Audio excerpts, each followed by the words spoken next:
যখন আইসি সোনামুড়া সমুদ্রে ঢুকছি পথিটা ক্রস করছি দুই দিকে গাড়ি এই কারণে গাড়ির লেগে আমরা আগাইতে পারতেছি না এরপরে গাড়ি ব্যাঙ্গিয়া দিয়ে আগাইছে তারপরে আমরা স্পটে আইছি এখানে মানুষের সহযোগিতা পাইছি। কার বাড়ি ছিল বাড়িটা কার ছিল? বাড়ির নাম এখন আমরা পাইনি, আমরা এখন কাজ চলছে। আবুল হোসেন, এটা কোন জায়গা? এটা সোনামুড়া। কোন সময় আগুনটা লাগছে?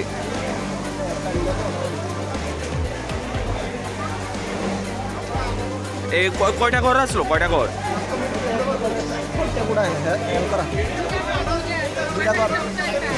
দুইটা কি সম্পূর্ণ শেষ?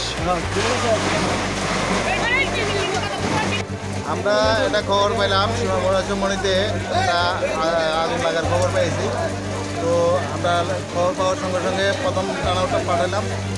প্রথম টানাউটা আসার সঙ্গে সঙ্গে আমাদেরকে আবার সেকেন্ড টানাউটের জন্য কল করলো। তো আমরা সেকেন্ড টানাউট নিয়ে আসলাম। তো দেখলাম একটা বাড়ি সম্পূর্ণ আগুনে পুড়ে ছাই হয়ে গেছে। আমাদের কাজ চলছে এখনও, মোটামুটি আগুন এখন নিয়ন্ত্রণে আছে। আনুমানিক কয়টা ঘর ছিল? একটা ঘরে, একটা ঘর এল সিস্টেম, যাতে 4টা রুম আছে, রান্নাঘর সহ।